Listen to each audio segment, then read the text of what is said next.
Le bonheur est nôtre de vous savoir nombreux branchés sur les antennes de Malaika en cette dernière journée du mois de février. Mesdames, Messieurs, vous l'aurez donc compris dans cette session vespérale des sports, votre journal qui vous sert en termes d'actualité. Aujourd'hui, l'actualité reste dominée par la non-prolongation du contrat de Rigobert Song à la tête de la sélection camerounaise. Les Lions indomptables du Cameroun qui ont été éliminés à la phase de 8e de finale de la récente Coupe d'Afrique des Nations. Et pourquoi pas le 2 mois d'attente. Nous y sommes presque. Ici, les dés seront jetés en ce qui concerne la 29e édition de la Ligue nationale de football dans sa phase de play-off. Un rendez-vous au grand complet a été concocté par votre desk des sports de Malaika. On vous demande donc de vous accrocher et c'est parti pour ce M-Sport du 29 février 2024 avec ce match qui a eu lieu hier, la finale entre le Bleu ainsi que la Rora comptant pour la Ligue des Nations version féminine où l'Espagne, champion du monde en titre, a réédité l'exploit devant la France en s'imposant par la note des 2 buts contre 0. Voici le résumé.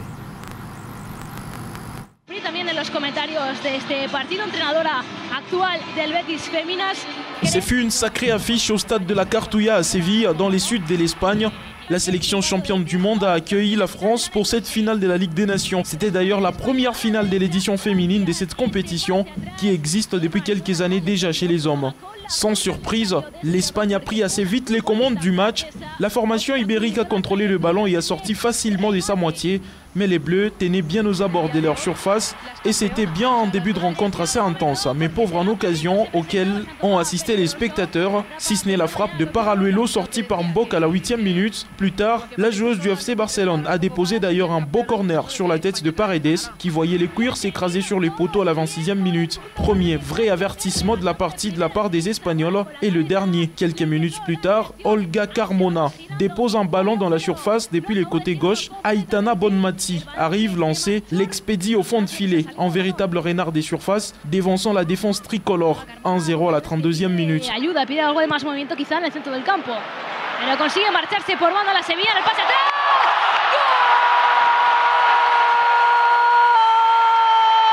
Bien trouvé par Diani, Katoto ne parvenait pas à conclure à la 47e minute. En 2 temps, le Bleu avait déjà été plus dangereuse que sur toute la première période. La Rora allait cependant vite doucher les ambitions tricolores. Battle, placé à un centre à ras des terres, et Caldanti, depuis le point de pénalty, inexplicablement seul, ajuste parfaitement sa frappe pour signer les 2-0.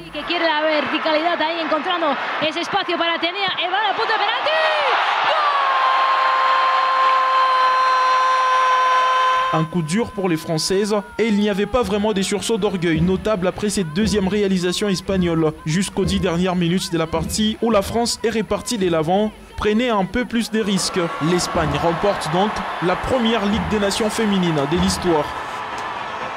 On va parler Ligue des Champions de la CAF quelques jours seulement avant le dernier match de la phase de groupe de la Ligue des Champions. Les seuls représentants de la RDC rassurés d'être qualifiés pour le prochain tour. Ici on parle des quarts des finales, le match de la 6e journée de la Ligue des Champions de la CAF. Mamelody Sundowns et les TP à Mazembe a été ramené à Pretoria, pas à Johannesburg, ou plutôt Lucas Masterpiece Moripe Stadium, où devra se disputer cette explication. La CAF a approuvé exceptionnellement ce stade, vu que le samedi 2 mars, il y aura bien sûr un match de rugby du côté de Johannesburg. On va parler Ligue nationale de football. Cette fois-là, c'est la rentrée en première division. On vous l'avait annoncé tantôt. 2 mois d'attente pour voir, n'est-ce pas, cette étape entamée en cette Ligue nationale de football 29e édition. Ici, les grands cadors sont connus. Mazembe, encore V-Club qui se sont tenus comme dans un mouchoir de poche tout au long des 20 ans.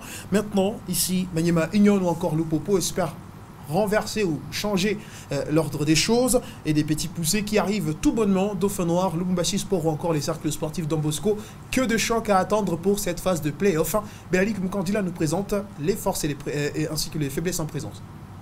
Cet arbitre, cette femme en noir. Pour cet emballage final qui engage 8 équipes au total, impossible de ne pas penser à un nouveau titre de Mazembe tant les Corbeaux se sont accaparés cette récompense avec 11 sacres sur les 15 dernières saisons. Cette édition pourrait ne pas échapper à la règle car l'équipe de la Kamalondo, seule rescapée de la RDC dans les joutes continentales, reste qualitative à l'instar de son gardien sénégalais Aliou Fati, capable de réflexes impressionnants. Il se distingue par des clean sheets réalisés avec éclat en Ligue des champions de la CAF ou encore lors de la phase classique de la Ligue nationale de football. C'est lui qui pratiquement vient diminuer davantage.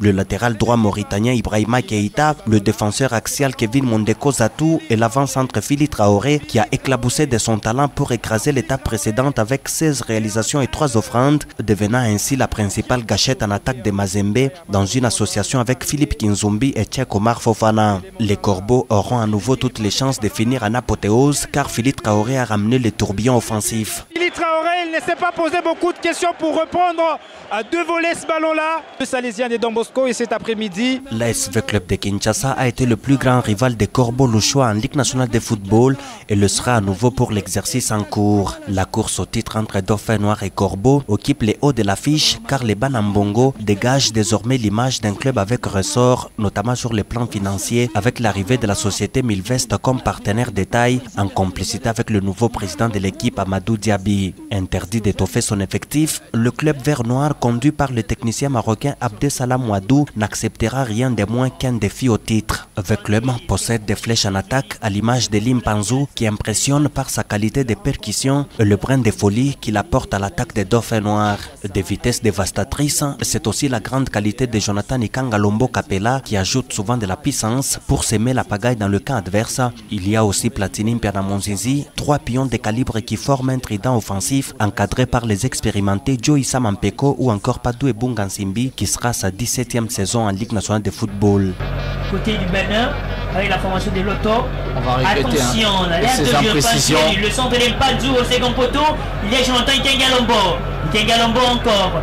Hormis ces deux équipes qui s'imposent au premier rang, le FC Saint-Eloi-Lupopo possède toutes les armes possibles pour bouleverser l'ordre après une première partie de saison totalement souriante. L'heure de confirmer a sonné. Orso Mwaku 9 buts, Patou Kabango avec plusieurs passes décisives ou encore le chevauché de Djebenin Dongala, Lupopo de Massamba Arvi sera intéressant à suivre. Le coach Mohamed Makasuba a conservé son effectif où il est et pourrait avoir raison. Jonathan Mokonzi Banzeke et Peter Ikoyo Yembe qui jouent souvent au héros grâce à leur marteau de tête seront aussi à suivre attentivement, tout comme George Mpole ou encore Abdou Chatakora pour la confirmation au poste d'avant-centre de Saint-Eloi-Lupopo.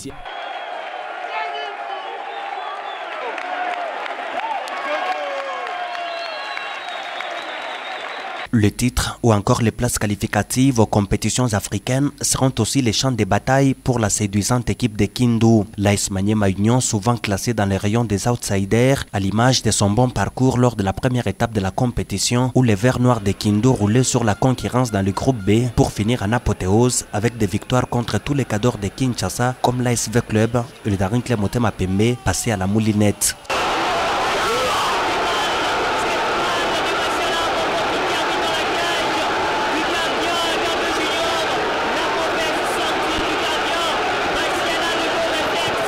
Ça sera l'occasion pour Agé Bassiala, Rodrigue Kitoa, y compris Jefté Kitambala, ancien Corbeau, de placer la bande à Exosia Moanda à la place qui donne accès aux compétitions interclubs de la CAF. Qualifié à ce niveau de compétition contre toute attente, l'AS Dauphin Noir a déjà atteint son objectif de se maintenir dans l'élite congolaise. Mission accomplie, Trésor Nitou et ses partenaires vont tenter de jouer les troubles faites. Objectif loin d'être partagé par les kamikazes de Lubumbashi Sport, ils visent l'une des places qualificatives aux joutes continentales. Le petit coup de pouce du destin qui accompagne souvent leur président Pichi Nzonde pourrait jouer de mauvais tours aux adversaires qui nourrissent de légitimes ambitions. Lise Nyembon-Tumba ou encore l'excellent Mike Loabea sont parmi les pièces maîtresses à suivre. Si le Daring Motema Pembe n'est pas concerné par cette phase décisive de la Lina Foot, c'est en partie à cause des Samouraïs qui n'attendaient qu'un faux pas de Mitema Pembe pour prendre la place à la table des grands. Congo, incroyable à cette distance. Il fallait un très bon tireur pour les seconds buts du FC Les Aigles du Congo. 1 pour Sekouya Sport, 2 pour Les Aigles du Congo s'affichent renforcés avec notamment l'arrivée de Moukoko Amale Dissoso. Le temps pour Bella Bakwaima, fantastique lors de la phase classique, de faire étalage de toute sa classe aux côtés de Mani Mbanga et Glody Kikwama Mujinga. Les samouraïs qui ont dépassé les attentes en se qualifiant à cette étape de compétition pour la première fois avec cette dénomination savent ce qu'il faut faire pour rivaliser avec les géants qui ont les codes de la Ligue nationale de football. Le cercle sportif Don Bosco, conduit par Jean-Claude Loboko, a opté pour un travail loin des caméras. Voyons ce que ça va donner. Du stade tout-puissant Mazembe dans la commune de la Kamalondo à celui de Frédéric Kibasamaliba de la Kenya, en passant par le stade Joseph Kabila de Kindu, le stade de l'Unité à Goma jusqu'à celui de Père Raphaël à Kinshasa, Malaika Radio-Télévision sera au centre de l'actualité. À vous de prendre le pari. Ah, bonne défense de la part de S. Là, c'est passé, attention avec cette occasion. Et le bon arrêt. Il y aura au moins 14 matchs pour chaque formation, mais le chemin risque d'être un peu plus long que prévu pour certaines équipes. On le savait depuis quelques jours en arrière, le paramètres de cette phase de play-off de la Ligue nationale de football. On rappelle ici le programme. Déjà pour ce mardi 1er mars, Maniema Union affronte l'AS Dauphin Noir au stade Joseph Kabila de Kindu. Le 2, Lupopo jouera contre les cercles sportifs Don Bosco au stade Frédéric Kibasamaliba, alors que l'AS Vita Club reviendra le 3 pour jouer les Aigles du Congo à Kinshasa au stade Saint-Père Raphaël. Et le TP Mazembe, après son retour d'Afrique du Sud, affrontera l'équipe de Lubumbashi Sport qui l'a laminé en dernier match de la phase classique par la note de 8 buts contre 0. Sauf déluge, en tout cas, le 1er mars, les Desserons j'étais pour cette 29e édition de la Ligue nationale de football. En sa phase de play-off, l'AS Maniema Union Dauphin Noir, c'est la première affiche au programme. La traditionnelle conférence de presse a eu lieu à Kindu. D'abord en l'absence de Guy Dousadissou, qui lui est arrivé un tout petit peu plus tard dans la soirée. Papi Kimoto place ici les décors, surtout la sérénité et la confiance qui est revenue, vu les ambitions et la motivation que les Kambelembele Boys ont pour cette étape de la Ligue nationale de football en sa 29e édition.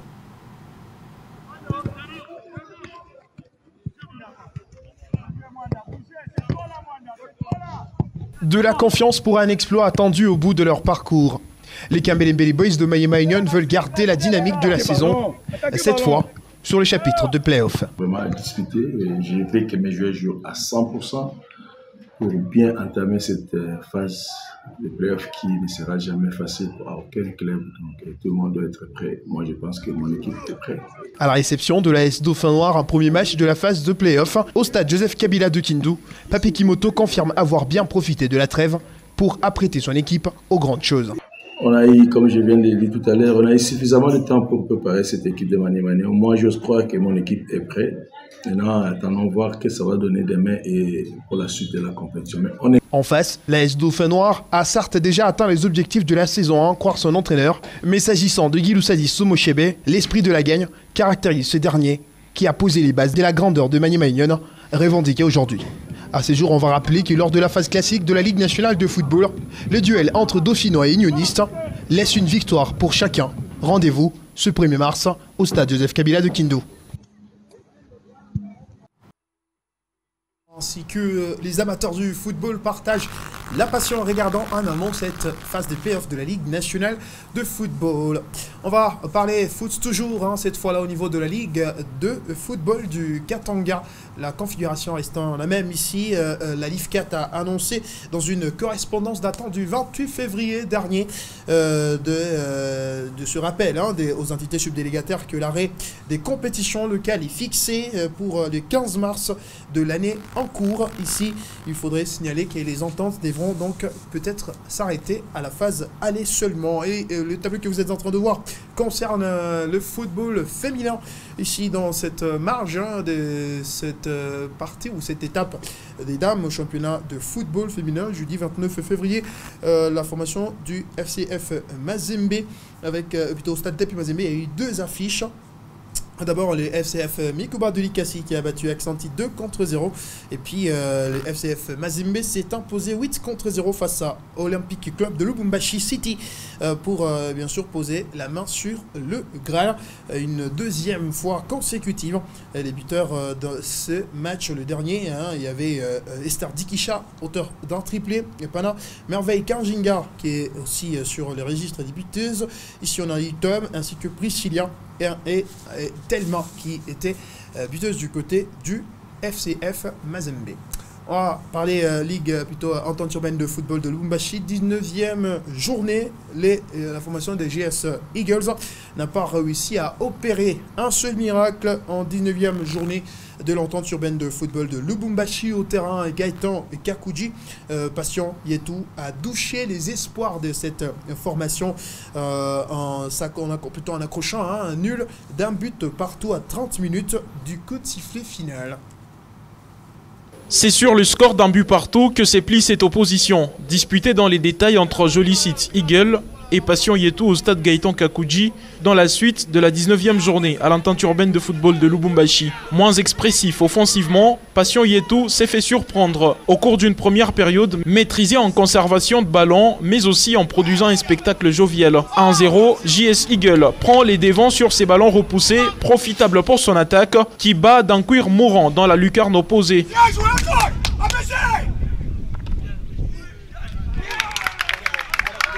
En 50 périodes, les verts vêtus des Passions reviennent avec intention de devenir un peu plus corrects dans les tentatives. D'une fine passe provenant de la médiane, les visiteurs égalisent et scellent le sort du match.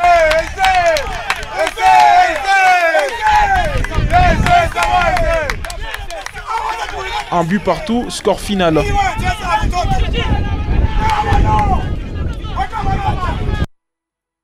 Ce ne sera pas le mois de défi seulement pour le football, mais également la balle au panier, le basket avec l'entente urbaine de basket de Lubumbashi qui a rendu public le calendrier. Déjà ce 2 mars, le démarrage sera constaté.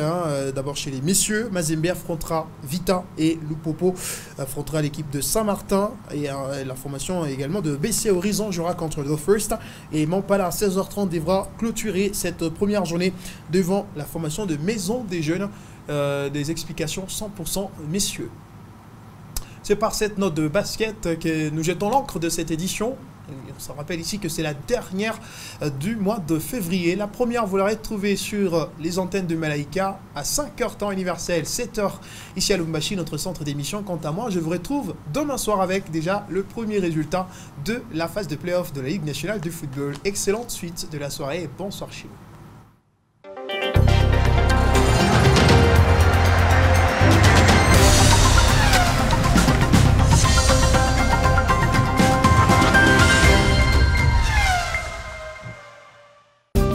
Ce programme vous est proposé par Kung Fu Énergie.